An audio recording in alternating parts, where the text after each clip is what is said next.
बोलिए सच्चिदानंद भगवान की जय। ओम सद्गुरुवे नमः।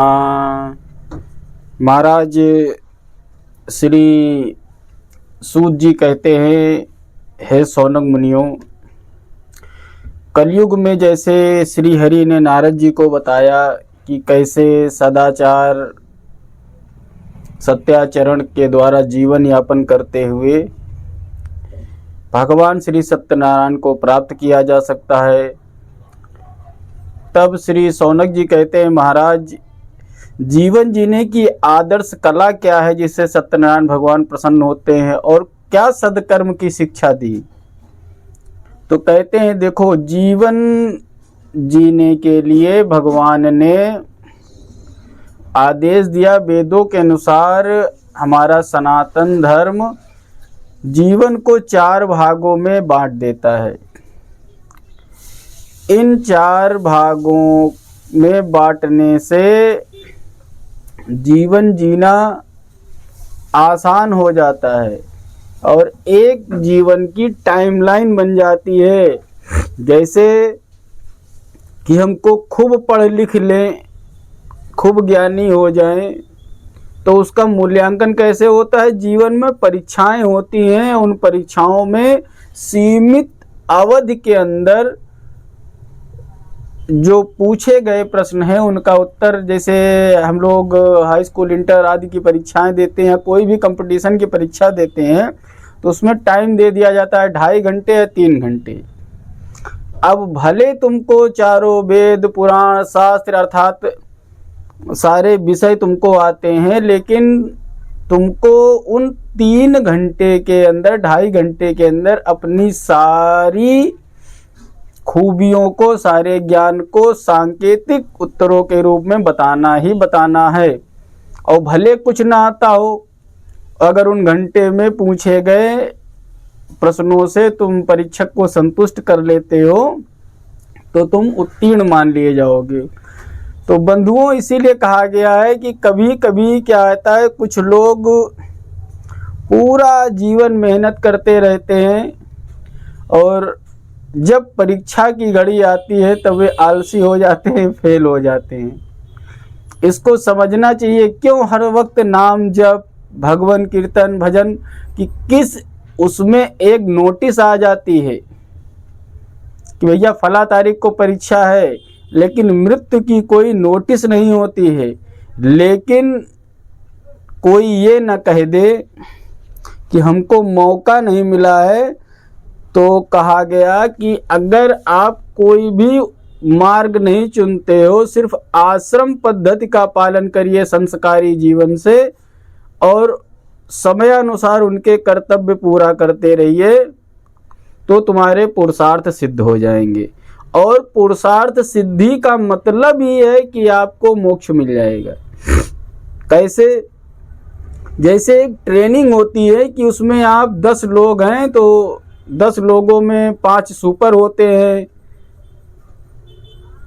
3 मीडियम होते हैं, 2 लूजर होते हैं। लेकिन अगर सबकी ट्रेनिंग साथ में हुई है तो सभी लगभग अगर उस परीक्षा को उत्तीर्ण कर गए तो सबको जो है उत्तीर्ण माना जाता है। तो सबसे पहले तो जीवन जीने की आदर्श कला जानना चाहिए। तो बोले वो क्या है? तो बोले देखो, अगर जीवन में सफल होना है तो आश्रम व्यवस्था का पालन किया जाए और कठोरता से, धर्म पूर्वक। तो पहला आश्रम बना ब्रह्मचर्य, दूसरा गृहस्थ, तीसरा वानप्रस्थ और चौथा सन्यास। और चारों की अवधि निर्धारित कर दी गई और चारों के कर्तव्य निर्धारित कर दिए गए और चारों का फल भी निर्धारित कर दिया गया। तो अगर तुम कुछ भी नहीं कर रहे हो लेकिन आश्रमों का विधिवत पालन करते रहोगे, तब भी तुमको मोक्ष मार्ग मिल जाएगा।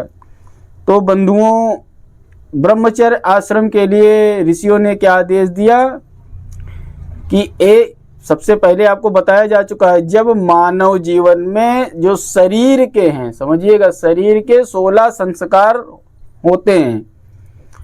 अब आपका शरीर जितना संस्कारी होगा, जितना निपुण होगा उतनी ही अपनी योग्यता का आप प्रयोग कर सकते हो। यहाँ बुरा मत मानना, एक संस्कार का उदाहरण है, समझिएगा कि कर्ण और अर्जुन में क्या अंतर था। कर्ण और अर्जुन में वीरता, धर्म, सारी चीजें बराबर थी, लेकिन कर्ण के अंदर संस्कारों की कमी थी। कर्ण की सोच थी कि हमको, व्यक्ति को, वो सारी चीज़ें अपनी वीरता और पुरुषार्थ से प्राप्त की जा सकती हैं जिसके लिए किसी संस्कार की आवश्यकता नहीं है। अर्जुन के भगवान क्या कहते थे, तुम एक संस्कारी जीवन जीते रहो, तुम्हारी सारी आवश्यकताएं हम पूरी कर देंगे। तो एक संस्कारी जीवन जो जीता है, और संस्कार युक्त होने का मैसेज भी भगवान कृष्ण ने अर्जुन को, कर्ण को दिया कि भैया सुधर जाओ, तुम धर्म मार्ग पे आ जाओ, वरना तुम्हारी सारी वीरता और शक्ति सब नष्ट हो जाएगी। खैर, ये संस्कारों की अंतर है। तो ब्रह्मचर्य आश्रम में अगर आपने ब्रह्मचर्य आश्रम का अच्छे से पालन कर लिया तो आपको गृहस्थी में कोई दिक्कत नहीं होगी। अगर गृहस्थ आश्रम का तुमने विधिवत पालन कर लिया तो तुमको वानप्रस्थ आश्रम में कोई दिक्कत नहीं होने वाली है। और अगर तुमने संन्यास आश्रम का विधिवत पालन कर लिया तो तुमको मोक्ष प्राप्त करने में कोई रोक नहीं सकता है, चाहे जितनी भी परिस्थितियां विपरीत हो जाएं। तो ब्रह्मचर्य आश्रम में क्या है, जीवन यात्रा हेतु शरीर को बल, यानी शरीर को बलवान बनाना है, बुद्धिवान बनाना है, ज्ञानवान बनाना है। तो शरीर को बल, बुद्धि, ज्ञान, शिक्षा, विद्या से परिपूर्ण करना है। और इसके लिए कठोरता से अनुशासन का पालन करना है। जब आप कठोरता से अनुशासन का पालन करते हुए संयमित दिनचर्या आरंभ करोगे, तब आप एक वीर, विद्वान, गुणी व्यक्तित्व का निर्माण आपका हो जाएगा। बंधुओं, ये सबसे महत्वपूर्ण अवस्था है। जैसे बोलते हैं ये कच्चा घड़ा होता है, इसको जैसे जिस तरीके से पकाया जाएगा, या मान के चलिए ये सोना है, इसको जितना तपाया जाएगा, जितनी चोटें पड़ेंगी उतना सुंदर। अब यहाँ पर बात आती है कि 25 वर्ष तक आपको गुणवान, शिक्षावान, विद्यावान, निपुण और समाज में योगदान देने योग्य बन जाना है। फिर यहाँ पर आ जाता है समावर्तन। समावर्तन में आपके परिवार वाले, आपकी गुरुकुल टीचर, जैसे आप लोग कॉलेज में देखते हो कि डिग्री बांटी जाएगी आज वो, तो वहाँ पर बिना भेदभाव के, बिना दबाव के एक मीटिंग होती है।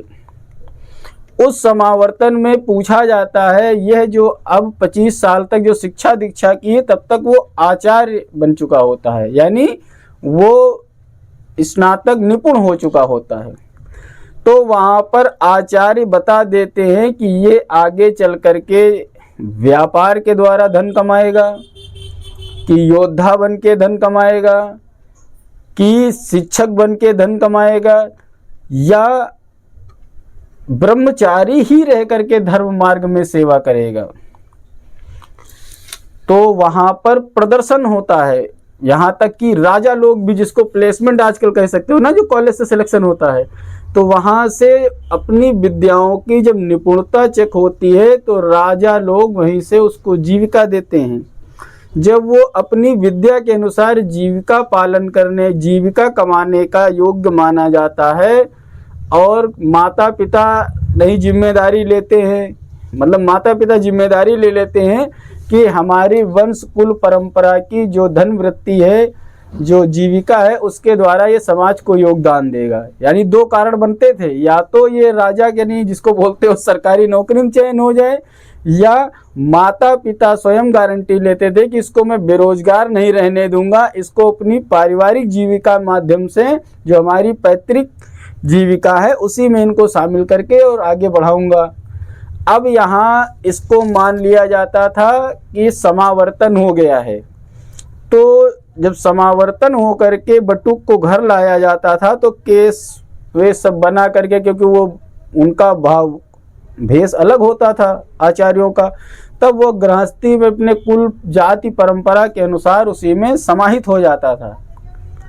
फिर एक नियम इसी बना कि अब तुम गृहस्थ में जा रहे हो तो अभी तक जो ब्रह्मचर्य के नियम थे वो तो पूर्ण हो गए, अब गृहस्थ आश्रम में तुमको क्या करना है, ब्रह्मचर्य आश्रम से प्राप्त गुण बल बुद्धि के अनुसार विवाह करके सृष्टि पालन और समाज में योगदान धर्म पालन करना है और पंच महायज्ञ सिद्ध करके पुरुषार्थ की प्राप्ति करना है।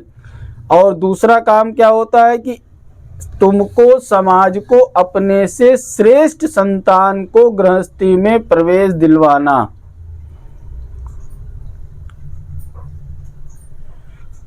अब ये काम कब तक करना है तुमको, इसका टारगेट तुमको मिला है गृहस्थ आश्रम का 25 वर्ष। इसी में तुमको घर गाड़ी रुपया पैसा मौज मस्ती ऐश्वर्य सारे काम करो, सुख दुख सब, संतान की उत्पत्ति और अपने संतान को ब्रह्मचर्य आश्रम में शिक्षा पढ़ने के लिए भेजो।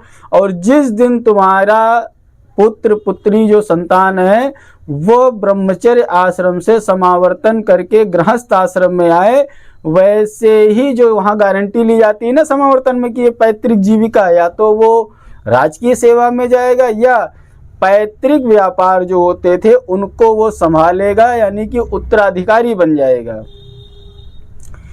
अब पिताजी साथ में मदद करेंगे, परामर्श देंगे, देख रेख करेंगे, लेकिन फैसले लेने का अधिकार पुत्र को प्राप्त हो जाता है। संपत्ति का अधिकार देखो अभी वानप्रस्थ में नहीं प्राप्त होता है, फैसले लेने का अधिकार प्राप्त होता है। घाटा मुनाफा की जिम्मेदारी गृहस्थी की होती है। अब यहाँ पर नियम ये बनता है कि जैसे ही यानी पिता का पुत्र आया गृहस्थ आश्रम में और जैसे ही पौत्र आ गया गृहस्थ आश्रम में, जैसे ही पौत्र गृहस्थ आश्रम में आ जाएगा तो शास्त्रों के अनुसार वह व्यक्ति परिपूर्ण मान लिया जाता है। जैसे ही पौत्र गृहस्थ आश्रम में आएगा तो यानी पुत्र जो है वानप्रस्थ आश्रम में प्रवेश करेगा। जैसे ही पुत्र वानप्रस्थ आश्रम में प्रवेश करेगा तो दादा को उसी समय संन्यास आश्रम ग्रहण कर लेना चाहिए। यानी 25 साल स्वयं मेहनत की, 25 साल मार्गदर्शन किया, 50 साल घर में रह लिए, अब बहुत है, अब सारी जिम्मेदारी वानप्रस्थी ले लेगा देखभाल की, और संन्यास आश्रम ग्रहण करके तुम कहाँ चले जाओगे, उसी जिस गुरुकुल से जिस आश्रम से तुमने शिक्षा प्राप्त की है उसी गुरु, क्योंकि एक सबके एक एक गुरुकुल होते थे, उन्हीं गुरुकुल में जा करके क्या करना है। संन्यास आश्रम का क्या काम है, वानप्रस्थ में आपको बता ही दिया। संन्यास आश्रम में उन ब्रह्मचारियों को उनकी योग्यता के अनुसार तुमको अपने जीवन के अनुभव बताने हैं। बंधुओं, संन्यास आश्रम में बटुकों को शिक्षा देना है और सिर्फ भगवान का भजन करते हुए वहीं अपना शरीर त्यागना, यही मोक्ष है। जो गृहस्थी को 5 कर्म से करने का जो आदेश दिया गया है वो कौन है, पंच महायज्ञ, ऋषि यज्ञम देव यज्ञम भूत यज्ञम च सर्वदा निर्यज्ञम पितृयज्ञम च यथा शक्ति नहापयेत। ऋषि यज्ञ जिसमें सोच संध्या व्यायाम स्वाध्याय करना है, देव यज्ञ देवता की पूजा उपासना करनी है, हवन आहुति आदि देनी चाहिए, भूत यज्ञ करने हैं, गाय काक, चींटी, कुत्ता, विकलांग, रोग पीड़ित की मदद करनी है। निर्यज्ञ में गुरु, ब्राह्मण, अतिथि, उपदेशक, सन्यासी, आचार्य की तन मन से सेवा करनी है। पितृयज्ञ में बुजुर्गों की सेवा, श्राद्ध आदि करना, माता पिता की सेवा करना, ये 5 यज्ञ गृहस्थी को करने के बताए गए हैं। और जब ये आप यज्ञ करते रहेंगे तो आपको पुरुषार्थ की सिद्धि हो जाएगी। पंचयज्ञों को आश्रम के अनुसार पालन करना ही धर्म का पालन कहा गया है। प्राप्त आजीविका के अनुसार, तो कौन से पुरुषार्थ हैं? धर्म, अर्थ, काम, मोक्ष। प्राप्त आजीविका के अनुसार धर्म करते हुए परिवार को, समाज को पोषित करना और स्वयं हेतु, परिवार हेतु धर्माचरण से धन एकत्र करके उनका पालन पोषण करना। प्राप्त धन, शरीर, परिवार आदि जितना है सबका भोग करिए, फिर तृप्त होकर के अंत में सब त्याग कर विरक्ति भावना से ईश्वर की शरणागति प्राप्त करना मोक्ष कहा जाता है। स्वाध्याय हेतु वेद, पुराण, उपनिषद, शास्त्र, ऋषियों की वाणी जो बोला गया है कि सुबह सुबह स्वाध्याय में क्या करना है, अष्टांग योग में बताया नहीं गया स्वाध्याय करना है, तो स्वाध्याय करना है। वेद, वेदांग और भगवान की पूजा करते रहने। श्री सत्यनारायण कथा ही सब लोगों का कल्याण करने वाली, सबका ताप नाश करती है। कथा को जिज्ञासा से और नित मत्सरता से श्रवण करना चाहिए। यही पूजा के, सत्संग के खटकर्म कहे गए हैं। खटकर्म भगवान कैसे? श्रद्धा, भक्ति, उपवास, पूजन अर्चन, श्रवण, सत्संग, कीर्तन और नाम जप करते हुए अपना जीवन व्यतीत करना चाहिए। हे नारद, मैं वचन देता हूँ, भगवान विष्णु का कथन है, हे नारद मैं वचन देता हूँ, जो पूर्वोक्त धर्माचरण करते हुए सत्यव्रत का पालन करेगा उन सभी नर नारियों को हम मुक्त कर देंगे। इस जीवन में समस्त मनोकामनाओं को मैं पूरा करूँगा। कलयुग में जो कोई भी प्राणी अगर सत्यनारायण स्वामी के व्रत को करेगा, करवाएगा, सुनेगा या आमंत्रण में भी आएगा, उसकी सभी मनोकामनाएं पूरी हो जाएंगी। बंधुओं, इस कलयुग में अगर 5 अध्यायी श्री सत्यनारायण व्रत कथा का महत्व भी सुना जाएगा, विधि का पालन करेगा, तो भी उसके मनोरथ सिद्ध होंगे। श्री सूत जी कहते हैं, महाराज आपने बात तो सही कही कि भगवान विष्णु ने कहा, नारद ने सुना।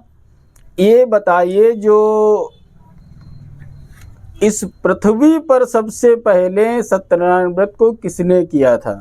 हे शौनक मुनियों, हमने सत्यनारायण कथा की विधि एवं रहस्य आपको बताया। अब सुनिए जो सबसे अधिक प्रचलित कथाएं, जो कथा महत्व है, व्याख्यान है, सुनाते हैं। सुंदर काशीपुरी नगरी में एक निर्धन ब्राह्मण सतानंद हुए। वे इतने कंगाल गरीब ब्राह्मण थे कि सुबह से ही पेट भरने के लिए भूख से व्याकुल होकर के भिक्षा मांगते हुए दिन भर भ्रमण करा करते थे। कभी मिलता, कभी ना मिलता, कई दिन भूखे ऐसे ही कभी कभी गुजर जाते। तो उन सतानंद ब्राह्मण को देखकर ब्राह्मणों से प्रेम करने वाले श्रीहरि को दया आ गई। वे उस गरीब ब्राह्मण के पास जाने का निश्चय किया। अब भगवान ने एक गुरु स्वरूप वृद्ध ब्राह्मण का स्वरूप बनाया और सतानंद के पास चले गए। बोलिए सतगुरु भगवान श्री सत्यनारायण स्वामी की जय। ब्राह्मण सतानंद से करुणा पूर्वक पूछते हैं, हे भूदेव आप कहाँ जा रहे हो? ये नित्य रोज कहाँ आते जाते हो? हम देखा करते हैं, कई दिनों से देख रहे हैं और देखते हैं आप बड़े अशांत रहते हैं। देखो ये मत समझना कि भगवान है फिर क्यों पूछा। यहाँ वे सर्वज्ञ हैं, लेकिन भगवान कहते हैं तुम लगा लो अपनी बुद्धि ज्ञान, जितना सारा खुराफात करना है, जब तक तुम सेल्फ सिलेंडर नहीं होगे, यानी अपनी विनती वाले वाक्य नहीं होंगे, तब तक हम, जब तक यानी ऐसी दे मतलब समझो, जब तक शरणागति नहीं प्राप्त करोगे तब तक तुम्हारा अहम नष्ट नहीं होगा, तब तक सद्गुरु नहीं मिलते हैं। जब भगवान ने कृपा करी आज दंडी स्वामी बूढ़े बाबा के रूप में भगवान प्रकट हो गए, लेकिन अब गुरु के रूप में मिल तो गए हैं, उन्होंने कष्ट पूछा है, पूरा समस्याएं पूछी हैं। अब जो अहंकारी हो गए तुम झटक के चले जाओगे। तो बूढ़े ब्राह्मण बोले, आप तो अत्यंत तेजस्वी लग रहे हैं, आपसे हम क्या बताएं हे भगवान, आप क्यों व्यंग कर रहे हो? एक भूखा दरिद्र व्यक्ति भटकेगा नहीं तो पेट कैसे भरेगा? और कहते हैं, नहीं क्षुधा सम दुख को, नहीं सुख मान समान, और नहीं क्रोध सम शत्रु है जग में और महान। महाराज आपको पता है, हम भी ब्राह्मण हैं, आप जानते हैं, हमें पता है, उत्तम खेती मध्यम बान, अधम चाकरी भीख निदान। कहावत सुनिए, सबसे पहली जीविका क्या है? जो स्वयं उत्पादक हो, निर्माता हो, मैन्युफैक्चरर हो। तो कौन मैन्युफैक्चरर है सबसे बड़ा माना जाता था? किसान। इसीलिए किसान सारी चीज़ें स्वयं बनाता था। तो आज व्यापार में चले जाओ तो सबसे आनंदमय मैन्युफैक्चर। अधम चाकरी सामान्य। मध्यम क्या है? उस बनाए हुए सामान को बना कौन रहा है, उत्पादन कौन रहा है, खाली बेच के पैसा कमाए, ये मध्यम व्यक्ति है। और अधम क्या है? जो दोनों की नौकरी कर रहा है। व्यापार में नौकरी को अधम माना गया। और भीख की बातें छोड़ दो, तो हम तीनों छोड़ दो, हम भीख मांग रहे हैं कि अब तीनों चीज़ नहीं कर पा रहे हैं। तो भाई शास्त्रों के अनुसार ना हम खेती कर सकते हैं, ना हम व्यापार कर सकते हैं, ना हम नौकरी कर सकते हैं, तो क्या कर रहे हैं महाराज? भीख मांग रहे हैं भगवान के नाम पे। तो वृद्ध ब्राह्मण रूपधारी भगवान बोले, हे ब्राह्मण देवता, तुम सही कह रहे हो, किंतु ये कष्ट जो है तुमको ये अज्ञानतावश मिल रहा है। तुम क्यों भटक रहे हो, समझ रहे हो? अब तुम जाग जाओ। तो ब्राह्मण बोले, हे महात्मन, आप दिव्य हो, आप अब हमारे कष्टों को दूर करने का कोई उपाय बताओ, मैं तुम्हारी शरण में हूँ।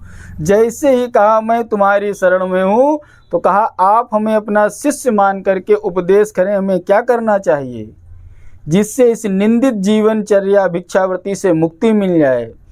उसी समय तुरंत श्री कृष्णम शरणम प्रपद्ये, ओम वंदे कृष्णम जगद्गुरुम सद्गुरुवे नमः।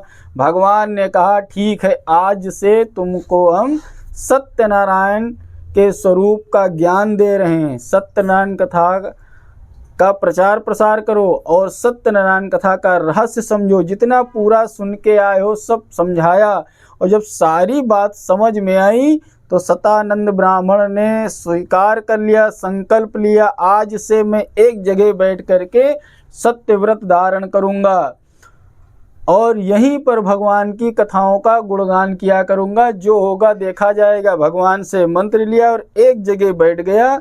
नित्य भगवान की सत्यनारायण कथा का प्रचार, वही रोज कथा कहे, रोज कथा कहे, रोज कथा कहे। महाराज ये इतना प्रचार हो गया कि एक पंडित जी हैं, वो इतना बढ़िया जो है धर्म का, सत्यनारायण कथा का प्रचार प्रसार करते हैं, कहीं जाते नहीं किसी के दरवाजे, जो उनके यहाँ दे जाए उसी से संतुष्ट हो जाते हैं। अब एक अकेला व्यक्ति घर घर जाता था, कोई नहीं देता था। जैसे ही ये प्रचार बात हो गई, पंडित जी बहुत दानी है, बहुत वही जो मिलता है दान कर देते हैं, वही पंचामृत पंजीरी प्रसाद बांटा करते हैं। भैया गाड़ियां भर भर के सीधा आने लगा, रुपया पैसा आने लगा। जिस झोपड़ी में पानी क्या धूप छन के चली आती थी, आज उस जगह बन गया एक बहुत बड़ा महल।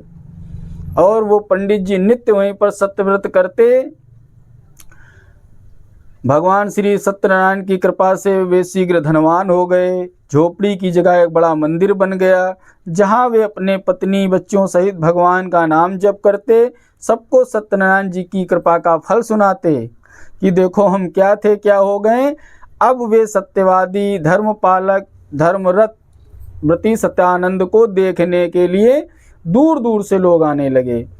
बोलिए भगवान सत्यनारायण स्वामी जी की जय। इसीलिए क्या कहते हैं, जा पर कृपा राम की होए, ता पर कृपा करे सब कोई। जा पर कृपा राम की होई, ता पर दया करे सब कोई। राम भय जहि दाहिने, सबहि दाहिने ताहि। प्रचलित कथा में कहा गया है कि अब वे प्रत्येक पूर्णिमा संक्रांति को कथा करते थे। यानी पूर्णिमा कब होती है? जब महीना पूरा होता है, यानी जब हम पूर्णता को प्राप्त करें, कुछ भी थोड़ा सा कहीं से लगे कि भगवान की कृपा से प्राप्त हुआ है, तब कथा करें, मतलब कथा का आयोजन करें। और संक्रांति जानते हो क्या होता है? सूर्य राशि परिवर्तन करता है। तो जब जीवन में कुछ उतार चढ़ाव आए, चाहे कष्ट आए या सुख आए, तब भी भगवान का कथा करना चाहिए। इसीलिए देखा होगा जब घर में सूतक पातक लगता है, घर में कोई मर जाता है, अगर 13वीं-10वां हो जाता है, तो कहते हैं पहले कथा सुन लियो, फिर घर में कोई काम होगा। कोई जन्मदिन वगैरह होता है तो लोग कहते नहीं पहले भैया कथा सुन लो, गृह प्रवेश में कथा सुन लो। अब श्री सूत जी ने कहा सुनो, ये कथा सबसे पहले भगवान ने ही नारद जी को सुनाई थी, और भगवान ने ही दंडी बाबा बूढ़े ब्राह्मण का वेश धारण करके ब्राह्मण सतानंद को सुनाई थी। अब ये जन जन तक कैसे पहुंची सुनिए। श्री सूत जी बोले, जन कल्याण हेतु तो धर्म प्रचार का उद्देश्य है आपके प्रश्न में, इसलिए मैं आपको बताता जा रहा हूँ। जब सतानंद ब्राह्मण पूर्ण सुखी होकर के कथा और व्रत का पालन कर रहे थे, उनके घर में सैकड़ों लोगों की आवाजाही लगी रहती थी, तो जब वो भीख मांगने जाया करते थे तो उनके साथ एक लकड़हारा भी साथ में हो लिया करता था कि एक लोग बेल बजाएं, लकड़ी ले लो, तो वो कहें भिक्षाम दें। कॉलोनी में बार बार कहाँ सबको जगाओगे। अब ये पंडित जी बहुत दिन से लकड़हारे को मिले नहीं, और जब निकलना होता था गाँव के बाहर ही एक पीपल का वृक्ष था, वहीं बैठते थे, जलपान होता था, फिर कहते थे चलो पंडित जी कुछ फेरी लगा लिया जाए। अब वो लकड़हारा सोच रहा है घर बिक गया है कि पंडित जी कहीं चले गए हैं।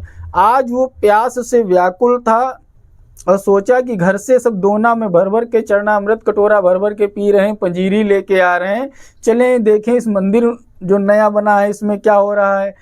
भैया जैसे ही अंदर गया तो क्या देखता है, ये तो वही पंडित जी बैठे हैं बढ़िया सिंहासन पर जो हमारे साथ भीख मांगा करते थे। अच्छा, यहाँ पे एक लौकिक बात समझिए, तुम जिससे कभी मांग मांग के साइकिल सीखे हो, अगर उसके सामने तुम एकदम से फॉर्च्यूनर से चलने लगो तो सबसे बड़ा झटका किसको लगेगा? उसी को लगेगा जिसके घर से कह रहे हैं हमरे घर से आग लेके जाते थे, चूल्हा जलता था, आज ये हवन कर रहे हैं। आज लकड़हारे को झटका लगा कि ये तो वही पंडित जी हैं जो हमारे साथ भीख मांगते थे, कौन लॉटरी लग गई। प्यास किनारे रखो। पंडित जी पहचान गए लकड़हारे को, बोले आओ भैया बैठो। अरे पंडित जी ये क्या कहें, हाँ सब ठीक है, सब बताते हैं। एक कटोरा चरणामृत दिया, जल की जगह चरणामृत पिया, पंजीरी बढ़िया फाँकी, और जब तृप्त हो गए तो कहने लगे पंडित जी ये क्या चमत्कार है। तब पंडित जी ने कहा कि मेरे जीवन में गुरु की कृपा हो गई है, गुरु की कृपा से मेरा जीवन बदला है। और उन्होंने श्री सत्यनारायण कथा का रहस्य बताया, और कथा का मैं यहाँ बैठ के प्रचार प्रसार करता हूँ, और उन्हीं की कृपा से सब कुछ हमको प्राप्त हुआ है। लकड़हारे ने कहा कि अगर गुरु जी तुमको मिले हैं तो हमारे गुरु आप बन जाओ, हमको भी दीक्षा दे दो। आज उस सतानंद ब्राह्मण से कथा की पूरी विधि रहस्य को उस लकड़हारे ने समझा, और वो भी जब सत्याचरण करना आरंभ कर दिया तो कहते हैं कि जो लकड़ियां लेने से भगा। देखो सत्यव्रती आदमी क्या होगा, व्यापार में प्रचार चल गया ये लकड़हारा है, लेकिन सत्यवादी है, वही पंडित जी का चेला है जो सत्यवादी है, तो ये लकड़ी सूखी देगा, घुनी नहीं देगा, खराब नहीं देगा, पैसे ज़्यादा नहीं लेगा। तो क्या जब ये लकड़ी 10 क्विंटल अगर लेके जाए तो उधर जो है 10-10 क्विंटल के सब धनिकों, जैसे आजकल सिलेंडर लेते हो, पहले लकड़ियों के गट्ठर खरीद के रखे जाते थे खाना पीना बनाने के लिए, तो 10 किलो लकड़ी लेके जाए तो 1 क्विंटल लकड़ी के एडवांस ऑर्डर मिल जाए। अब वो कुछ भी करे लेकिन भगवान का नाम जप, सत्यनारायण कथा का प्रचार हर पूर्णिमा संक्रांति को करने लगा और सत्संगत से वह सत्यव्रती हुआ और वो भी खूब धनवान हो गया। इसीलिए भगवान की कृपा जिसको मिल जाए, भगवान कैसे कृपा करते हैं? चींटी के पाए में बाध गए दही, चाहे समुद्र के पार लगावें, चाहे तो रंग तेराव करें, अरुराव को द्वारे द्वार फिरावें। इसीलिए क्या कहा गया है? हानि लाभ जीवन मरण, यस अपयस विधिहात, संसर्ग जादोषा गुणा भवंती। संसर्ग संगत से ही गुण दोष उत्पन्न होते हैं। इसलिए सदैव सज्जनों का, संतों का संग करना चाहिए, सत्संग में मन लगाना चाहिए। यहाँ सबसे इतनी जल्दी कृपा क्यों हो गई? क्योंकि उसने सत्संग का सहारा लिया। तो सत्संग ही सत्संगति है और कुत्संग ही दुर्गति है। इसको वैश्यावृत्ति कहा गया है। श्री भागवत में कहा गया है शब्द रूप स्पर्श गंध रस, ये 5 दुर्गुणों से दूर रहना चाहिए। इसी प्रकार सुनिए, एक राजा थे तुंगध्वज और एक राजा थे उल्कामुख, एक साधु वैश्य थे। इन लोगों ने भगवान, अब लकड़हारे ने किया, पंडित जी ने किया, एक राजा प्रभावित हो गए सत्यनारायण व्रत से, रहस्य समझा।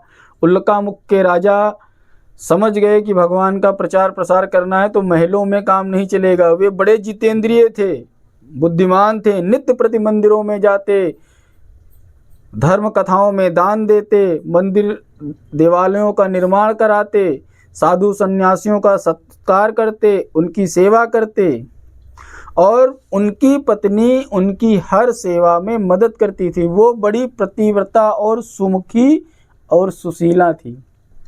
ये 3 शब्द लिखे गए हैं। पतिव्रता यानी अपने पति के सारे कार्यों को संपन्न करने वाली। यहाँ एक शब्द लिखा है सुमुखी। सुमुखी का तात्पर्य होता है कि मुख देख करके आचरण करने वाली पत्नी। और सुशीला का मतलब है कि हर समय मनोभाव से निर्मल रहती थी, चिड़चिड़ापन क्रोध आदि नहीं। क्या काम था उनका? एक धर्म एक व्रत नेमा, काये बचन मन पति पद प्रेमा। एक धर्म एक व्रत नेमा, काय वचन मन पति पद प्रेमा। एक दिन राजा और रानी भद्रशिला नदी के तट के किनारे भगवान श्री सत्यनारायण कथा का व्रत पूजन कर रहे थे, यानी यज्ञ का आयोजन कर रहे थे। अच्छा, इतने बड़े राजा थे, क्या उनके महल में जगह कम थी? यहाँ कथा मैसेज देती है, जब तुम धनी हो जाओ, भगवान की कृपा हो जाए तो सार्वजनिक रूप से यज्ञ आयोजन, कथाओं का आयोजन करो, जिससे भक्तों को प्रेरणा मिले कि आज हम लोग क्या करते हैं, जब पैसा नहीं होगा तो मंदिर, जब पैसा हो जाए टाइम ही नहीं है। तो राजा मंदिर के किनारे, वहाँ समुद्र के तट पे बैठ के, नदी भद्रशिला नदी के तट पे बैठ के पूजन कर रहे थे। क्यों? पहले व्यापारिक केंद्र नदियां थीं। वही हुआ भी। उल्कामुख राजा यज्ञ कर रहे थे, एक नाव से साधु नामक वैश्य व्यापार करने के लिए आया था। अब देखा कि भैया देखो, जाकी रही भावना जैसी प्रभु मूरत देखी तिन तैसी। जिसको जैसी भावना होती है वैसे भगवान उसको फल देते हैं। साधु वैश्य ने सोचा कि ये कौन से देवता हैं जो इतने बड़े वीआईपी लोग पूजन कर रहे हैं। एक महीने, हाँ एक बात याद आई है, सुनो, मैंने, अब हो सकता है कभी कभी देखो संकल्प आदि लेने लगो हाथ में तो हाथ कांपने लगते हैं। कभी आप लोग ध्यान दीजिएगा, कभी कभी जैसे पूजा पाठ में कम लियो तो हाथ कांपने लगते हैं, जो हाथ में पंडित जी जब दल देते हैं। इस बार गणेश जी की जो पूजा हुई बॉम्बे में, जो कौन लाल गणपति जी जो हैं हमारे लाल बाग वाले बाबा गणपति जी की पूजा हो रही थी, उसमें अंबानी जी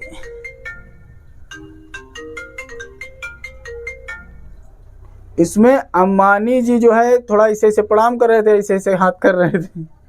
तो ये स्टेप मैंने उस दिन मंदिर में बैठा देखा, कई लोग इसी तरीके से हाथ जोड़ रहे थे कि ये स्टेप से जल्दी अमीर बना जा सकता है।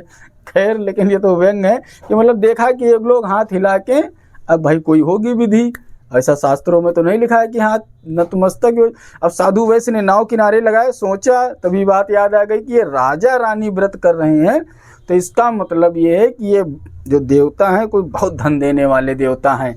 तुरंत नाव किनारे लगाई, सोचा कि छोटी मोटी पूजा पाठ करने से अच्छा लाओ राजा से पूछे, हम भी अमीर हो जाएंगे। नाव किनारे लगाया, पूछा महाराज तुम्हारे पास कोई धन दौलत की तो कमी है नहीं? कहे नहीं, मेरे पास कोई धन दौलत कमी नहीं, भगवान सत्यनारायण की कृपा से मैं पूर्ण सुखी हूँ। और अब तो हमारी रानी भी हमको बड़ी अच्छी मिल गई हैं, सुशीला हैं, सुमुखी हैं, पतिव्रता हैं, और हम लोग भगवान से प्रार्थना करें कि अब हमारे घर में एक संतान हो जाए, बस हम सुखी हो जाएं, हमारा कर्म पूरा हो जाए। अब साधु वैश्य बोला, प्रभु सारी चीज़ें तो हमारे घर में भी बढ़िया है, अगर इस रहस्य से जो आपने बताया है बड़ा ज्ञान मिला है, और अगर क्या इस व्रत को करने से संतान हो जाएगी तो हम भी व्रत पूजन कर लेंगे। तो बोले हाँ हो जाएगी, विश्वास करिए। घर आया, पत्नी को समस्त भेंट, जो राजा की भेंट थी, चर्चा सुनाई। उसकी पत्नी लीलावती नाम था। कहने लगी बहुत अच्छी बात है स्वामी, धर्म करने में क्या दिक्कत है? तो कहें धर्म तो ठीक है, लेकिन जब हमारे घर में संतान हो जाएगी तो हम भी जो है सत्यव्रत धारण करेंगे। ठीक है स्वामी। समय बीता, लीलावती सोच रही थी,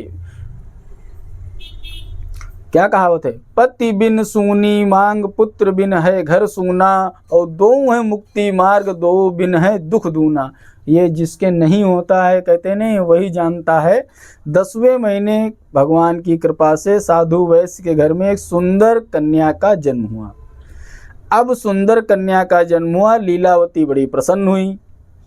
कहा पत्नी से कि प्रभु आपने कोई पूजा पाठ व्रत लेने का नियम रखा था? कहीं हाँ मैंने देखा था, सत्यनारायण का व्रत में बहुत खर्चा लगता है, रुपया पैसा बहुत लगता है, छोटा मोटा हम करेंगे नहीं, लोग बदनामी करेंगे।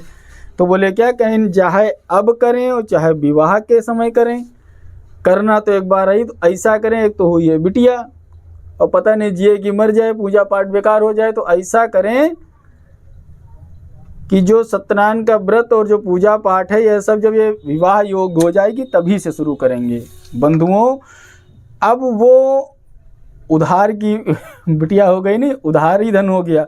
उधारी धन पे ब्याज ज़्यादा लगता है, बहुत चीज़ बढ़ता है। किसी को रुपया देना हो महीने में तो लगेगा, कह दो भैया किसी को 1 महीने बाद रुपया देंगे, 1 महीना कितनी जल्दी आ जाएगा, क्योंकि देना है। और लेने वाला ऐसा समझो, जो खर्चा होता है तो पैसा 10 दिन में खर्चा आता है, और जब सैलरी मिलनी होती तो 1 तारीख बहुत दिन बाद आती है। तो उस कन्या चंद्रकला की भांति बढ़ रही थी, तो उसका नाम रखा गया कलावती। अब वो बड़ी हो गई और अपनी सहेलियों के साथ हंस खेल रही थी, तो वैश्य पुत्र बड़ा होशियार था, उसको ध्यान आया कि अब पुत्री का विवाह कर देना चाहिए, विवाह योग हो गई है। पंडितों ने एक योग्य वैश्य वर को खोज के लाए, बड़ा योग्य था। अब कलावती के साथ में उसका विवाह कर दिया। विवाह हो गया, बड़ा धूमधाम से विवाह हुआ और जल्दी विवाह हुआ, निपटाया। अपने कार्य के प्रति बड़ा सजग रहता था। और अब ससुर और दामाद विदेश तक व्यापार करने जाने लगे और सत्यव्रत को धारण नहीं किया।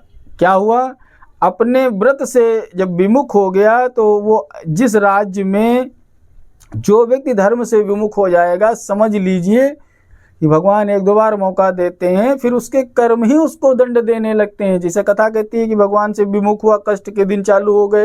ये कथा आगे आपको रहस्य बताती है, आप कोई भी कर्म जो पीछे बोले गए कर्तव्य उनको तोड़ोगे, वही दुख के रूप में आगे तुमको प्राप्त होंगे। अब ये साधु वैश्य महोदय बड़े होशियार थे। ऐसे राज्य में जो दान ये व्यापार करने गए जहाँ थोड़ा मामला असत्य वाला चलता हो, ज़्यादा शक्ति ना हो।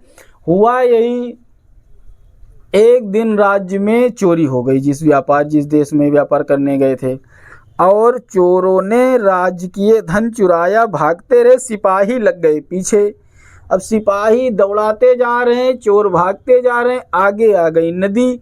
अब इतना धन उनके पास में था कि वो लेके नदी पार करें कि अपनी जान बचाएं, तो जो चोरी का धन था इनकी नाव में छोड़ा और पानी में कूद के भाग गए।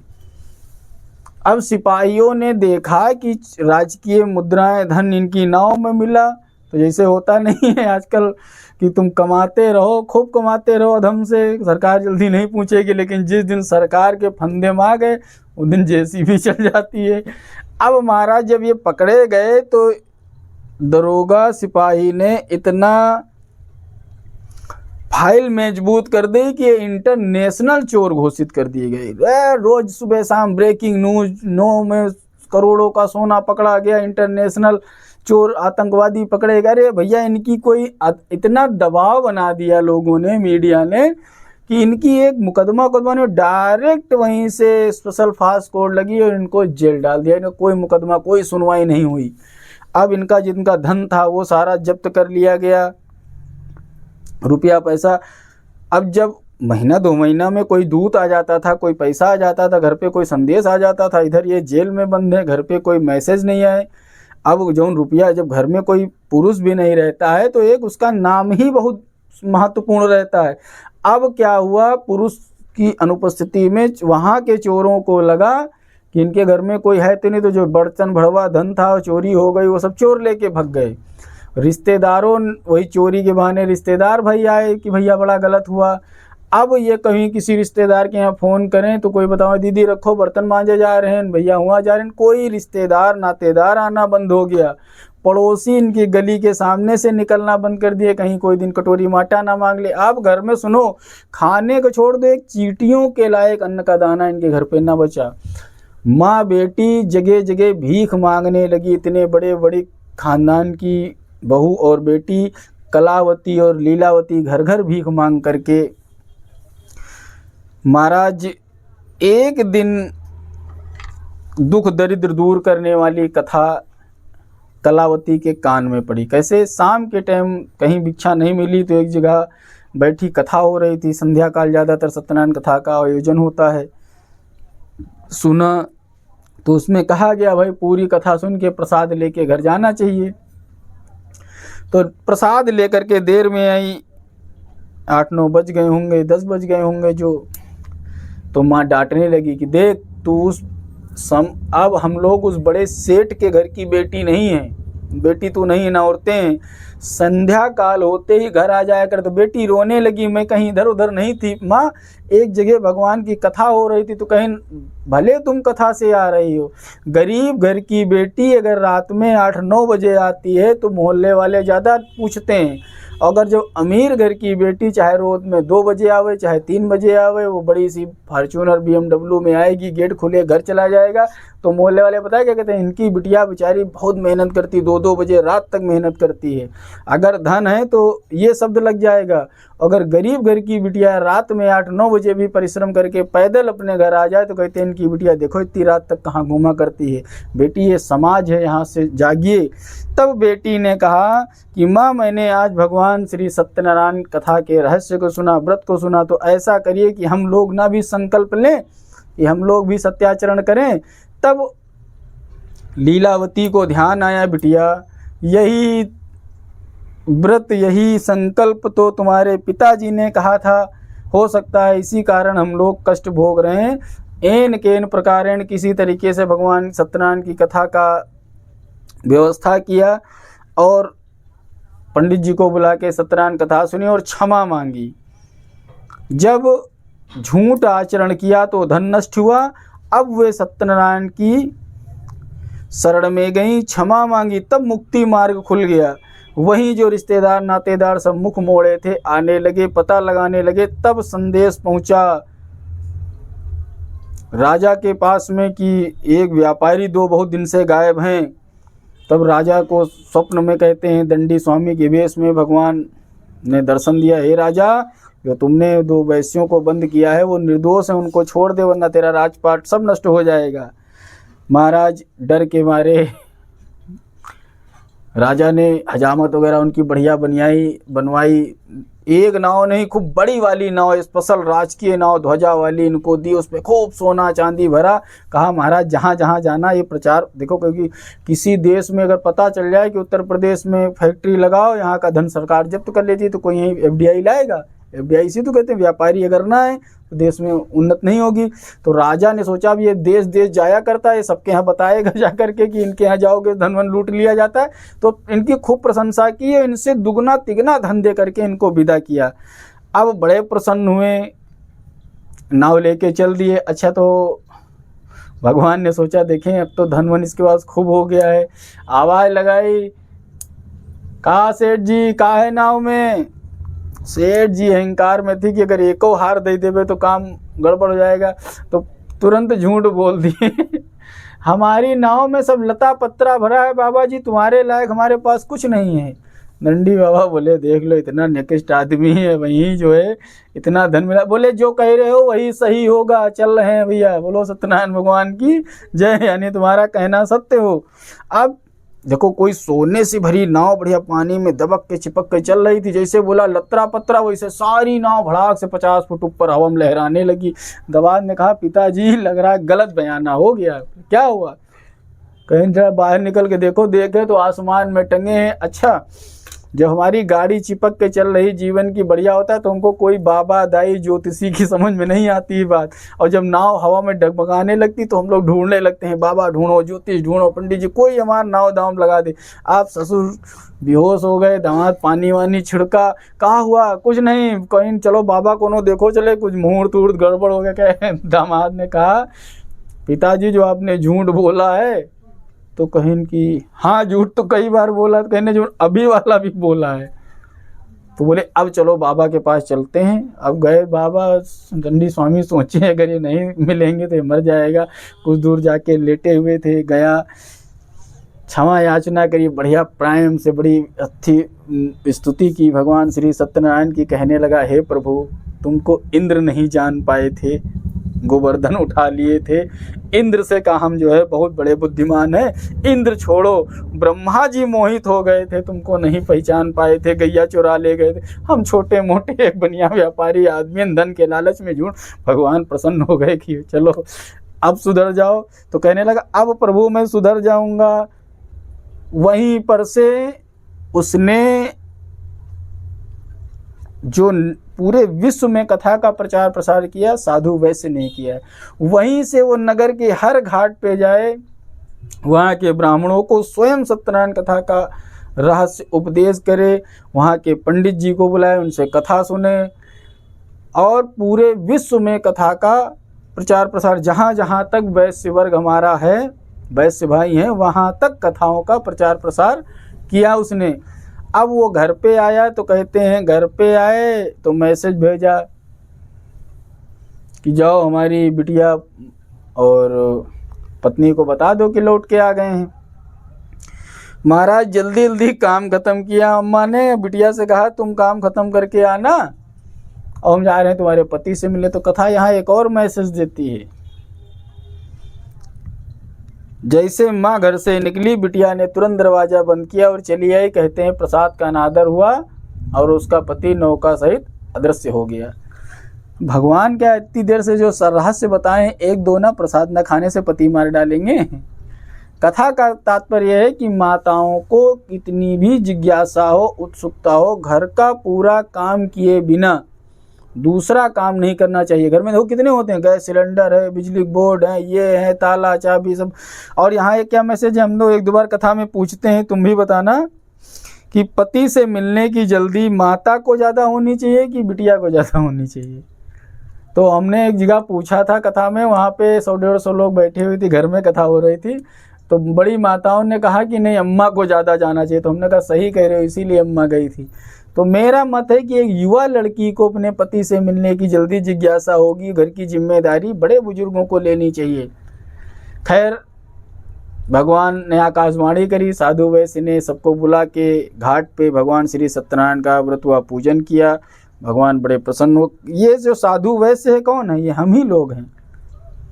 हमारे घर में संतान हो जाए तो हम दीक्षा ले लेंगे, अब हमारे घर में दूसरी संतान हो जाए, पता नहीं जिए कि मर जाए, तब हम गुरु मंत्र ले लेंगे, दीक्षा ले लेंगे, सत्याचरण करेंगे, अरे वहाँ खूब रुपया पैसा धन दौलत हो जाएगा, तब हम भगवान का नाम जप करेंगे।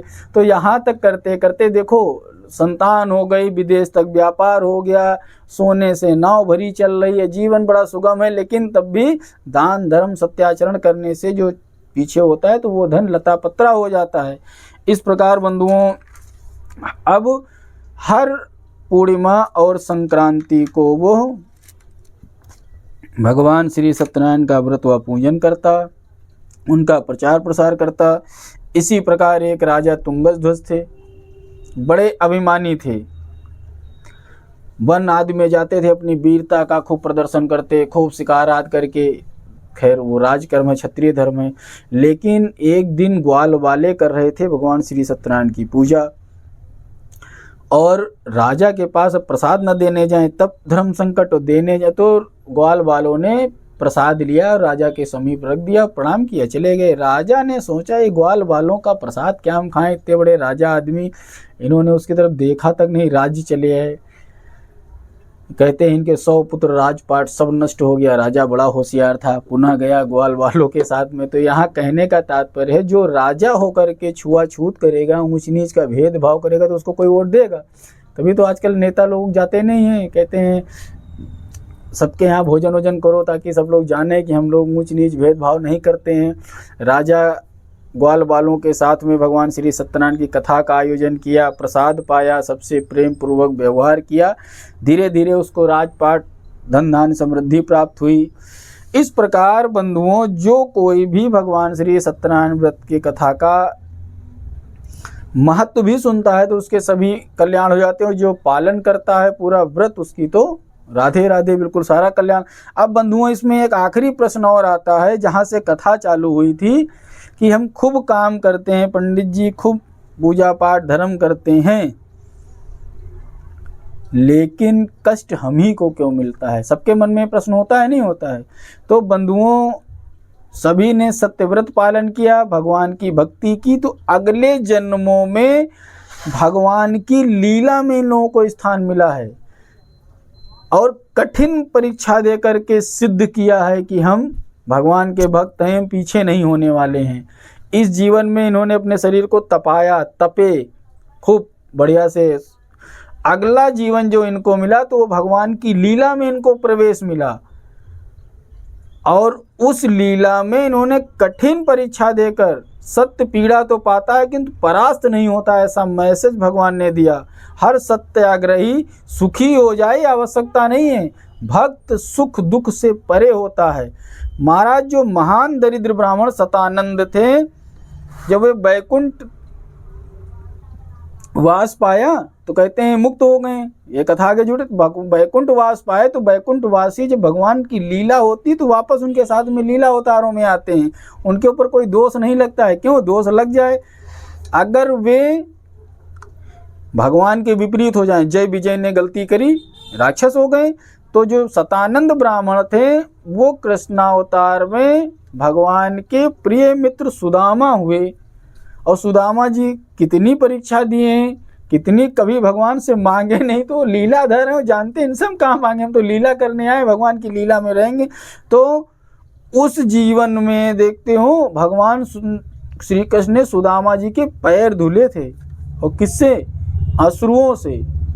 भक्ति, धैर्य, क्षमा स्थापित की। जो भिल्ल लकड़हारा था, जो लकड़ी बेच के भगवान की भक्ति करता था, वो अगले जन्म में रामावतार में, जानते हो, भगवान का चरणामृत पाया, केवट हुआ था वही।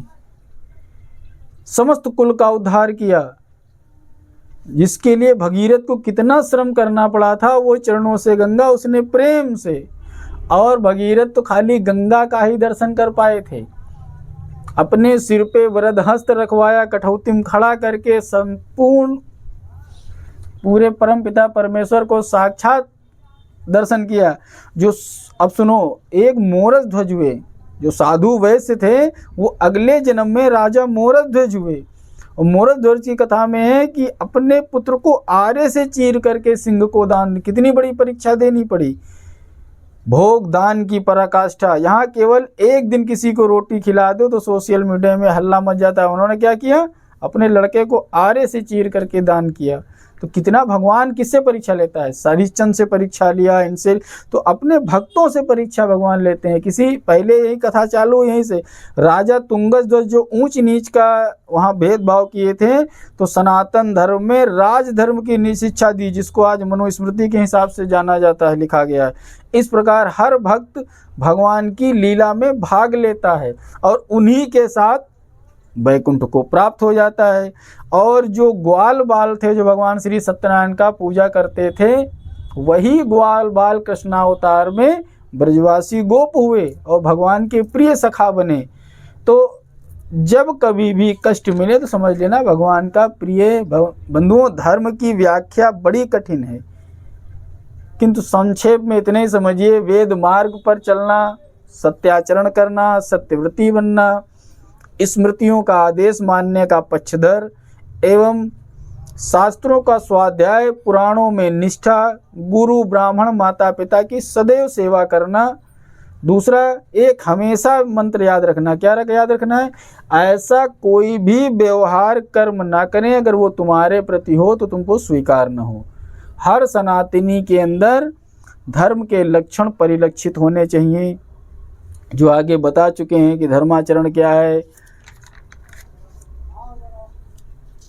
सदाचार क्या है। तो जो कोई भी सत्य के विषय में समझना चाहता है वो भगवान श्री सत्यनारायण की कथा में, और सुनाए, नास्ति सत्या परो धर्म, सत्य से बढ़कर दूसरा कोई धर्म नहीं। सत्य ही धर्म, अर्थात साक्षात सत्य ही धर्म है। जो रहेगा उसी का नाम सत्य है। जिसके न होने से कोई स्वीकार न किया जाए वही सत्य है। ओम भद्रं कर्णेभिः शृणुयाम देवा, भद्रं पश्येमाक्षिभिर्यजत्रः स्थिरैरङ्गैस्त्वागुंससनो सस्तनुः बिभ्रसेमहि देवहितं जदायुः। ओम द्यो शांति अंतरिक्षगुं शांति पृथ्वी शांतिरापा शांतिरोषधयः शांति वनस्पतयः शांति विश्वे देवा शांति ब्रह्म शांति सर्वागुं शांतिरेव शांति सामा शांतिरेधि। ओम शांति शांति शांति सर्वारिष्ट शांति। बहुत बड़ी सत्यनारायण भगवान की जय। आप सभी का कल्याण हो। राधे राधे सीताराम।